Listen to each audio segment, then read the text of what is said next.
Assalamu alaikum warahmatullahi wabarakatuh. Hope you're doing well. So, in the screenshot that I shared, it was a video which I've talked about before of a water buffalo and her young one gets stuck in the mud. Hyenas catch whiff of this, and eventually they get closer and closer to the mom and her calf, and she tries to chase away as many of the hyenas as she can. But eventually, she realizes, you can tell, that it's either both of them or one of them. And she runs because the hyenas really start nipping at her and going hard. Then, as she runs off, the camera pans and you hear the water buffalo baby getting eaten alive. Hyenas often start eating while the animal is still alive. Whereas if you notice with lions, leopards, and cheetahs, they hold the throat, wait till the animal stops moving, and then have their dinner, right? But hyenas, not so much. And the funny part is that a lot of hyena herds, packs, essentially groups, are ruled by an alpha female. So there's the female hierarchy in that, and the way they disembowel their prey while alive is pretty brutal. And there's the pecking order of who gets to eat first. So much equality.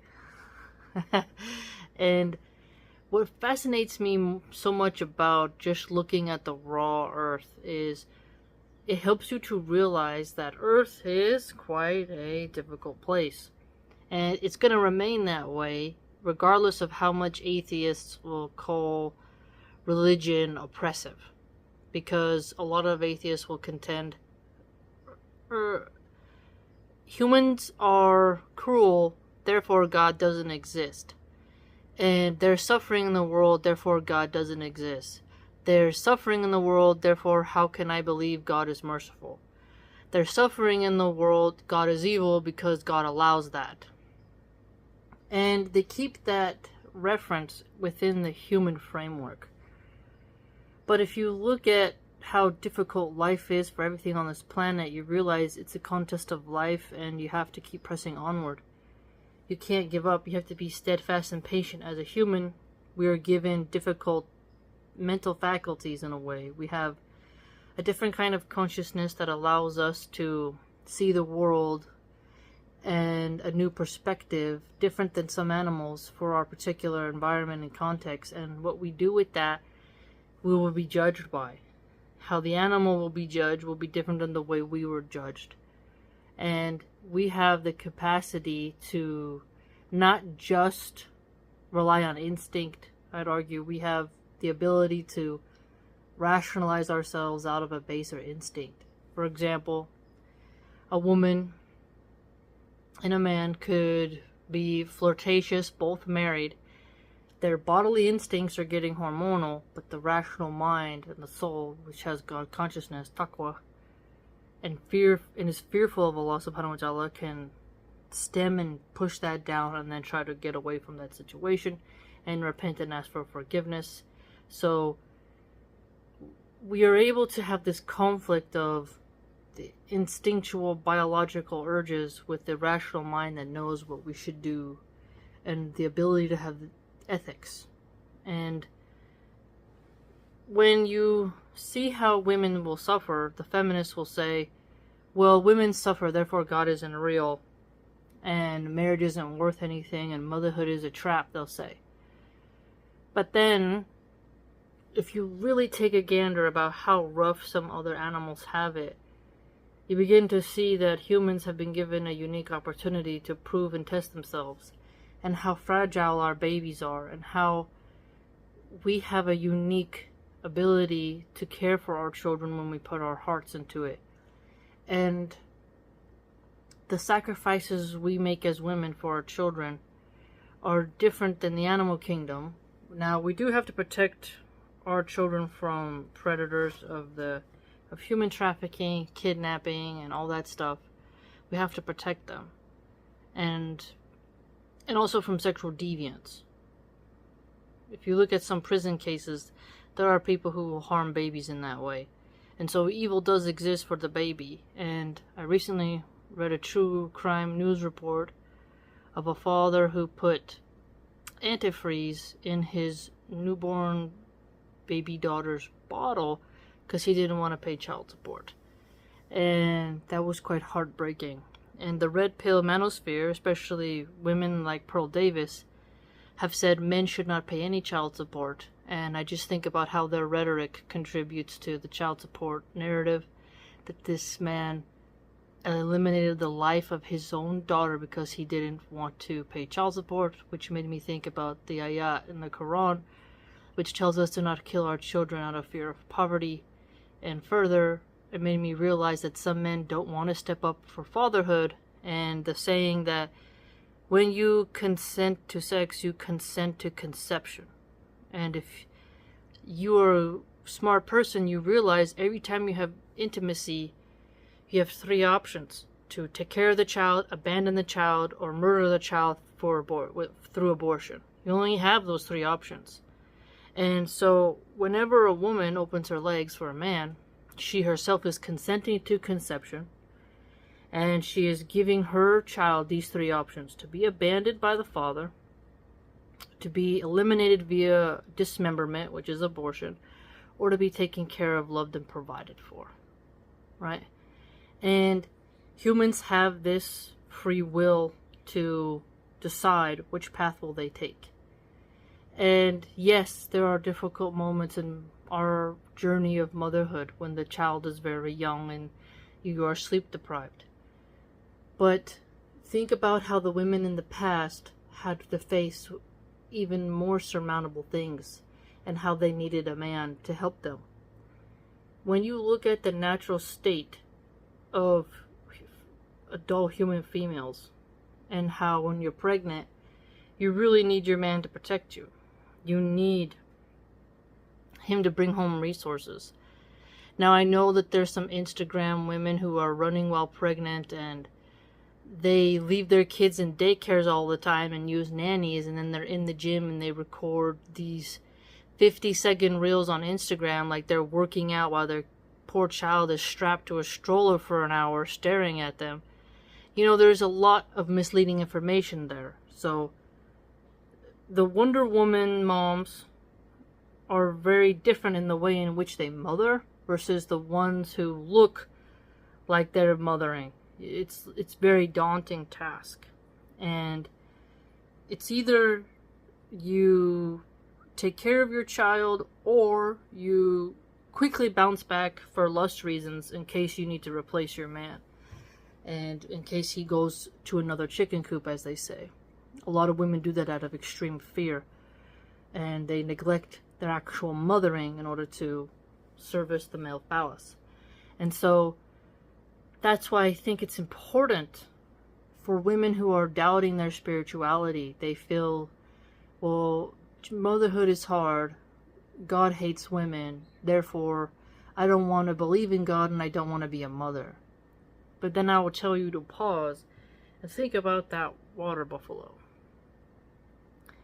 Think about how many animals witness another one eating their babe. And I want to touch on the example of that movie Bird Box. Was Sandra Bullock is her name? I think that's her name. She gave birth, some entity, creature, zombie looking thing came right at her. And you could tell in that moment of vulnerability, she needed a strong man to be around to protect her. Another example that hits at this primal nature that I'm trying to talk about is in The Walking Dead, when Lori is giving birth in the prison and she has to decide, you know, is it the baby or is it me? Even though technically it would have been both of them had they not cut out the baby via a very brutal C-section, right, that she didn't survive from. And while there are zombies going about, her husband isn't there to protect her. No man is around there, and she has to rely on her young son, who is not yet a man. And he has to become leave the childhood stuff behind by putting a bullet through his mom's skull so she doesn't turn into a zombie. And so he changes after that moment. And he's no longer going to be that little boy. But she didn't have, in that primal moment, any man around to help. Herschel, who was kind of like the doctor of the group, the older wise man, who was a cripple at the time, he wasn't there to help with any medical assistance, and Maggie tried her best and she did succeed, but they didn't have any of the medical equipment to stitch her up. And so you can see how when the men are out fighting the zombies, trying to keep them at bay, she had to find a way to give birth. And because she didn't have that protection, one could argue, in the moment when she needed it the most, she died. There are so many examples of when a woman is pregnant, how she needs the physical protection of a man. Whether it's the police force cleaning the streets of criminals, whether it's her father, her grandfather, her brothers protecting her in her pregnancy, she needs a man. And we must not think that because we get depressed during pregnancy and postpartum, that somehow means motherhood isn't worth it and that we're cursed. Now, there are some Christians who feel because in their book, their holy book, the pains of pregnancy are mentioned, and that Eve, because Adam listened to Eve, it says in there, because you listen to I can't believe it, I don't remember if it said listen to the woman or your wife, I don't remember. But basically in their text, Eve is to blame for the downfall of the garden. And they think one of the punishments is pain in childbirth. And so this stems in some people's minds that motherhood is a punishment. Women are devils. And yes, in Islam, there's no greater fitna than women for men, but that doesn't mean motherhood is a fitna.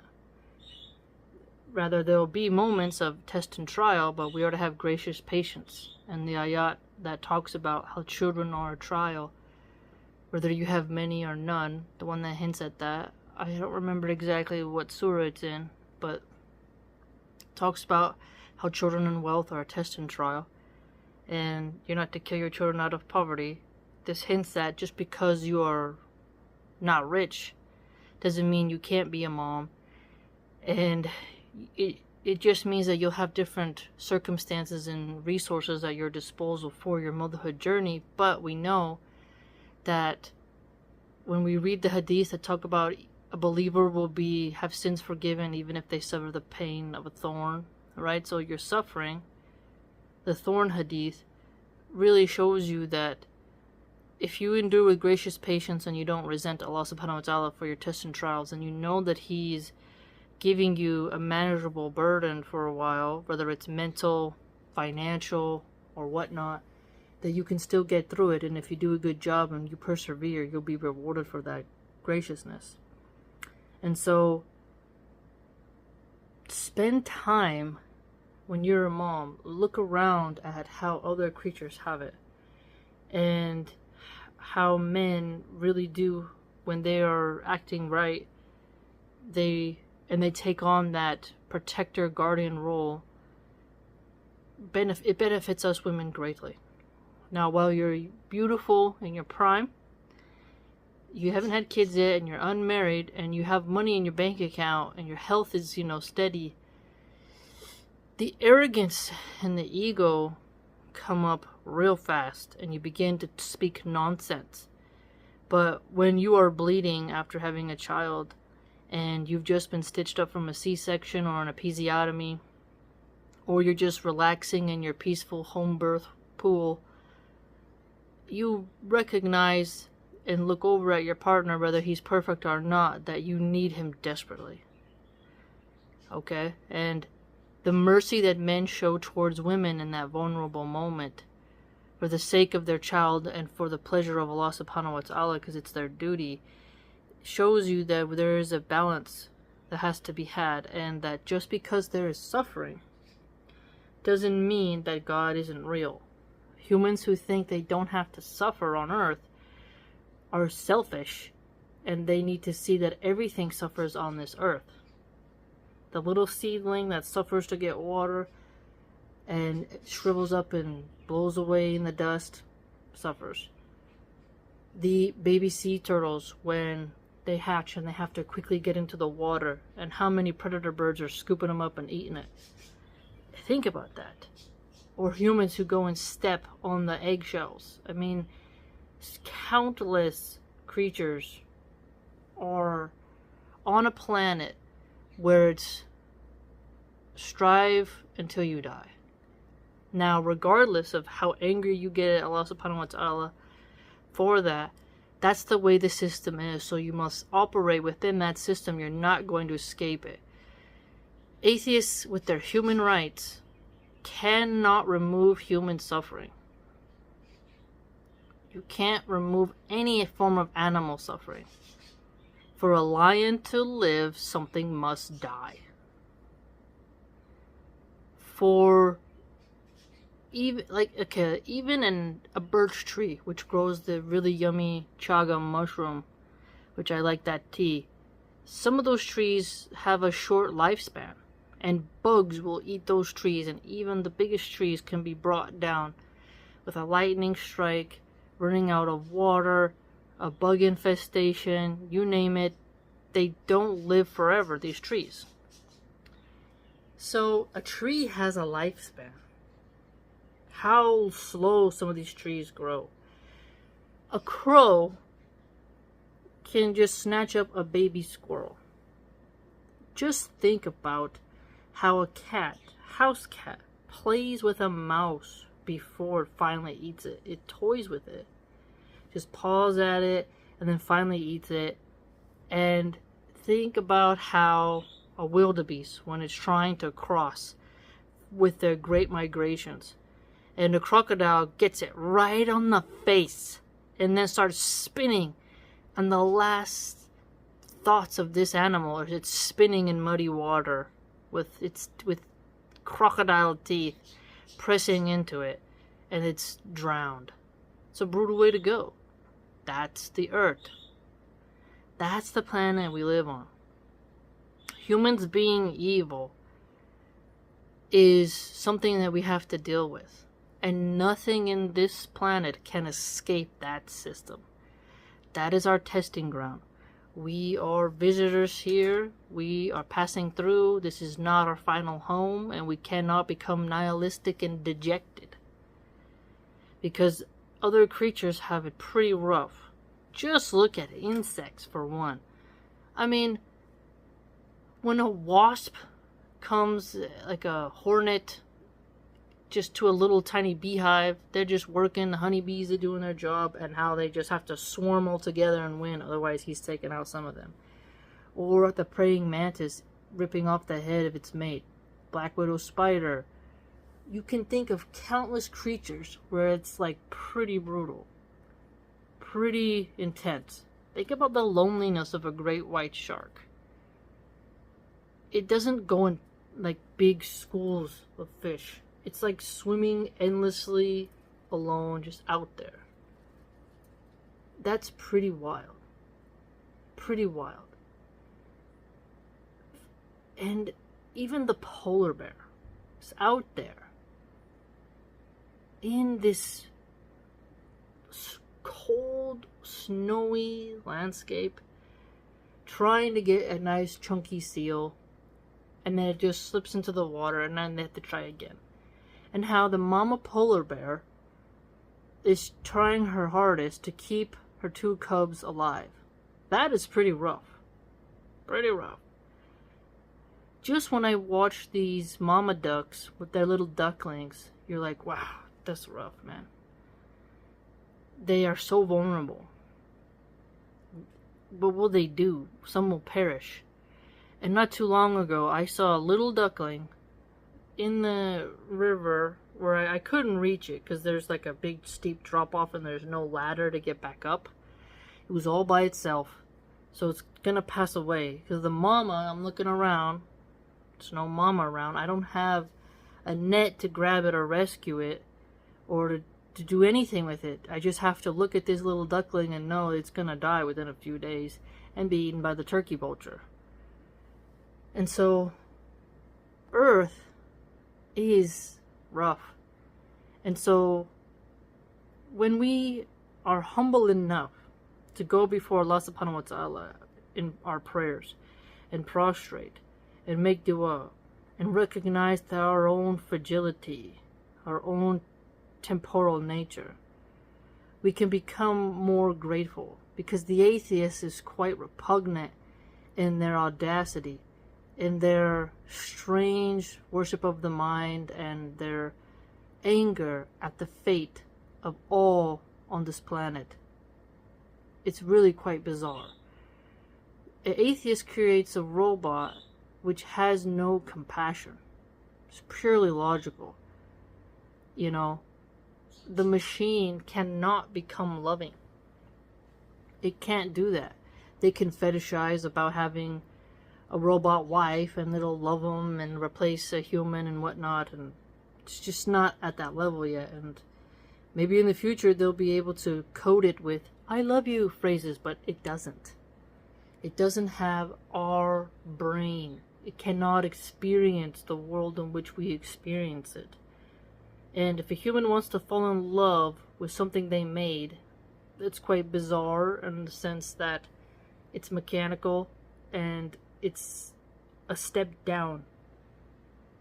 I don't want my phone to break. I have an attachment to it. It doesn't mean that if I have some type of robot servant, robot dog, that I'm going to love that as much as a human. That I won't be able to differentiate what that is and what we are. Right? And so be wise when you're thinking about how you're suffering, that you don't want to be here anymore, or you're angsting for some type of intoxicant and an atheist is telling you it's all good, you know, just give in, just do that. No.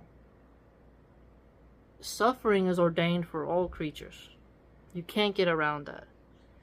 And you have to be brave and keep a positive outlook. You have a foreboding element to yourself. But take a moment and just see the world around you. And see it through the other creature's lens. It's very common, you know, we see the things that humans do to each other. We know what those inmates do to each other, right? What corporations, the shenanigans they do with their bad deals, and what the governments do tit for tat in war. But take a look at the insect world. Take a look at the animal world. And then you begin to have a better perspective of who you are. It's because time and time again, I'll see people tell me like, yeah, God is evil because kids have cancer. And then you're like, okay, look at a salmon is swimming in the water. A bald eagle comes down, takes its sharp talons, flies it through the air. First off, you're punctured, right? And then you're suffocating because you're not in the water environment. And then you're disemboweled alive in the air, in a tree. And you didn't even see it coming. And you feel it all. That's pretty brutal. That's pretty brutal. The fact that some bears will eliminate cubs of a female so he can breed with her. And that a female bear who spent all this time keeping her cubs alive, if she gets defeated in the fight, that's it for her cubs. Recognize that.